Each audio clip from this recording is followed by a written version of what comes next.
great funny car action coming up. World champions Raymond Beadle against Don the Snake Purdom, and young Texan Billy Meyer against John Brute Force. Just 45 miles east of downtown Los Angeles, it's grazing land, next to the Los Angeles County Fairgrounds in Pomona, where once a year a 200-acre section of the paved parking lot is turned over to Major League Drag Racing.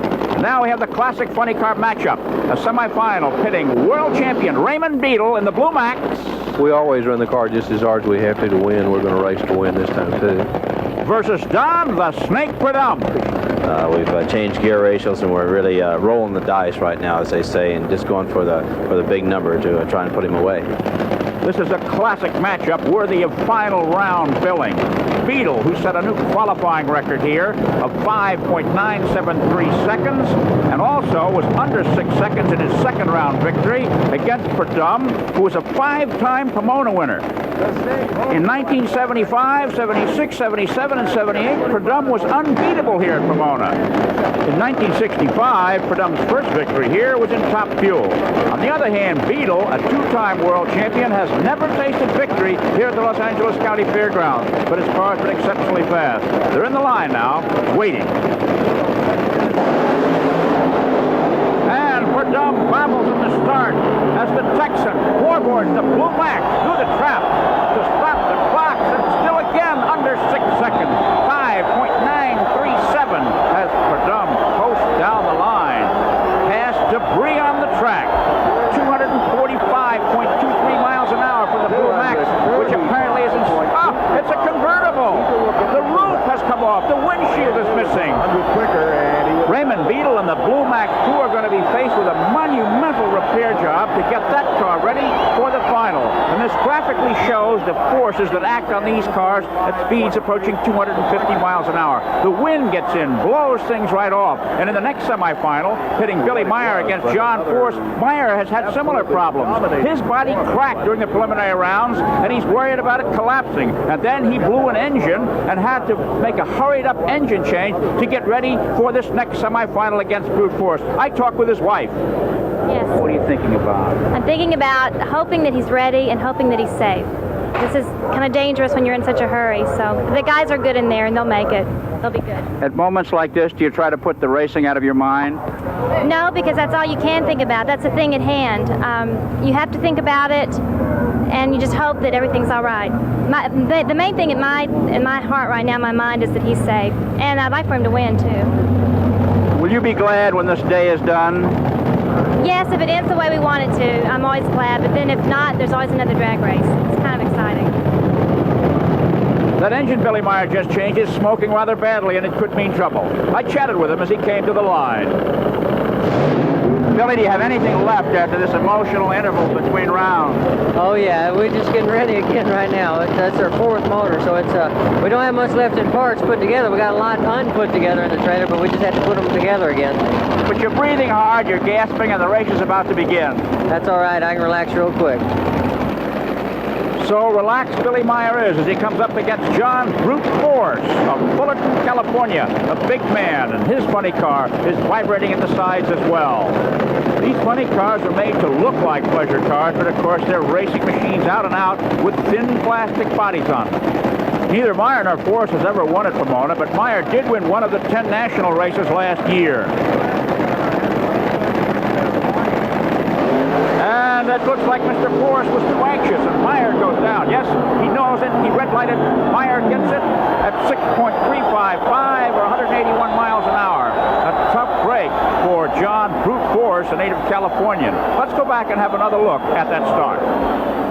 The cars are being staged right now. Force in the far lane, waiting for the light, and there he goes too fast and he red lights. That's a foul, an immediate disqualification, and Meyer moves to the final. The Texan coast will stop as a crew member lifts the one-piece plastic body, and what's on Billy Meyer's mind right now is before he goes up against Raymond Beadle in the final, of course, is his car. At speeds of up to 245 miles an hour, the aerodynamic forces on these plastic bodies are tremendous.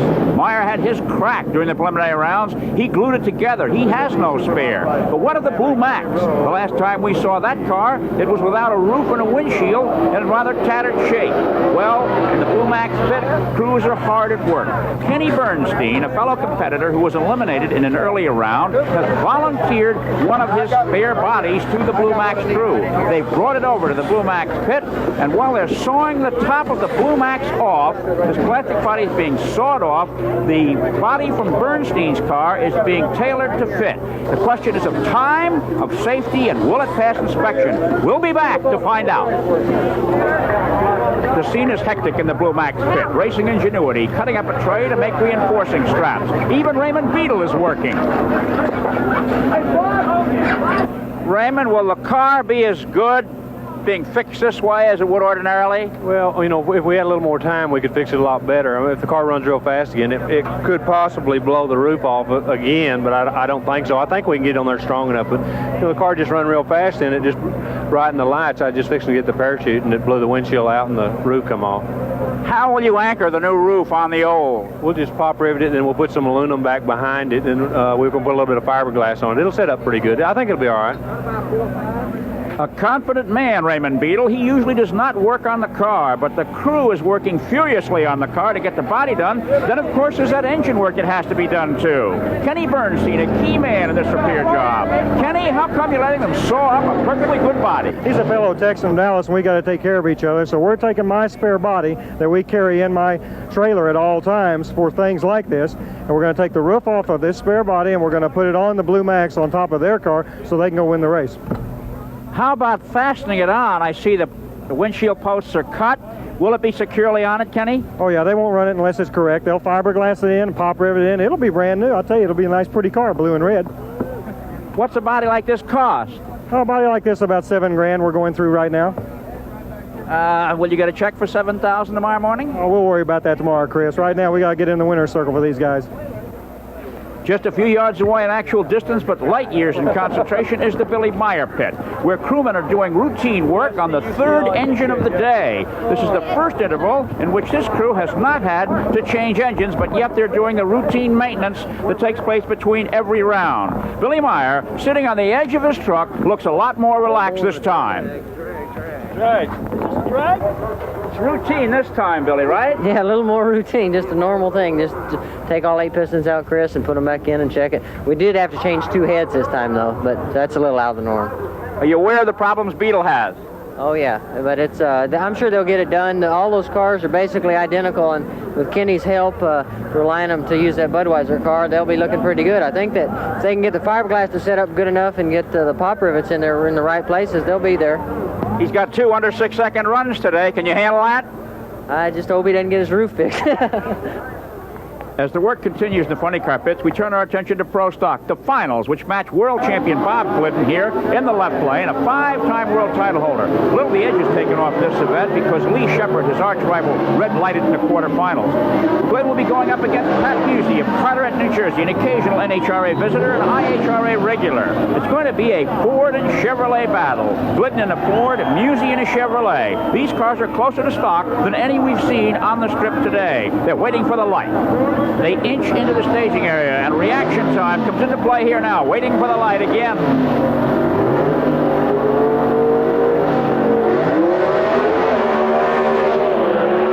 And they're off, and it's Musey ahead of Glidden at the start. Musey, but Glidden stalked the power by, and it's Glidden with yet another Pomona victory. The Indiana man, Bob Glidden, does it again. 8.383 seconds, 161 miles an hour, and pro number 1 on the side of his car is an adequate description for this man who has pro stock category and drag racing mastered for so many years. The Blue Max has left its pit area, leaving only the topless body of Kenny Bernstein's car. But what about the quality of the repair work?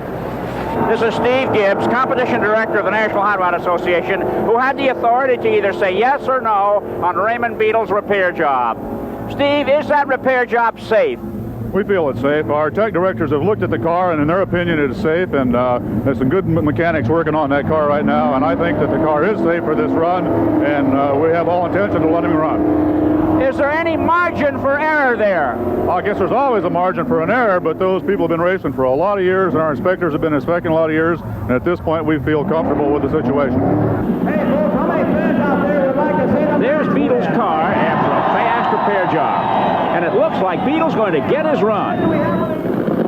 Chris Economaki at Pomona, California for the running of the 21st Winternational Drag Races. The funny car final coming up starring the Blue Max with Raymond Beetle at the wheel. The Blue Max lost its top in the semifinal, and a new one has been taped on, riveted on, glued on, and everyone wonders whether it will stay on. Here you can see the kind of work that was done by the crew to make the car ready for this dramatic final event. His rival in the near lane, Billy Meyer of Waco, Texas, who's had his trouble with engines all day long. Each man has had more than his share of car problems in coming to the line for this dramatic confrontation on this quarter-mile drag strip at the fairground. There are 2,500 horsepower cars ready to go at the starting line. And Beetle sideways and comes back in line. A beautiful, masterly handling job by Beetle. He got his car straight, but he loses to Meyer. And Meyer wins the Winternational Funny Car Championship. 6.529 seconds, 206 miles an hour. And Beetle coast to a stop. His roof did stay on. His speed at the end of the run, 236, 30 miles an hour faster than Meyer, who stops his smoking car alongside. A dramatic finish to an exciting day for these two gentlemen. Meyer's engine in serious trouble there. The fans just love it. The crew comes down. They're going to have to fix that car, but they could care less. Hey, what a day. You won it, Billy. Congratulations. An expensive win. What's all that smoke about? We killed that motor, too. It was on about 7 cylinders the whole time. I don't know what happened to him. It wasn't a very straight line run for you, was it? No, if he had had any luck at all, he should have been able to beat us. He ran very well all day. Yeah. You're huffing and puffing, Billy. I'm tired, Chris. That's 4 motors to do that. 4 motors, huh? What's that in dollars and cents, Billy? More than we made. Jeb Allen brought up in Idaho in the Barley. Both these men work on their cars. Allen, however, says he's got some secrets in his engine that, when perfected, will give him 500 more horsepower than anyone else. If that's the case, Allen will have more than 3,000 horsepower under his right foot. They're on the line, waiting for the lights. Watch the lights.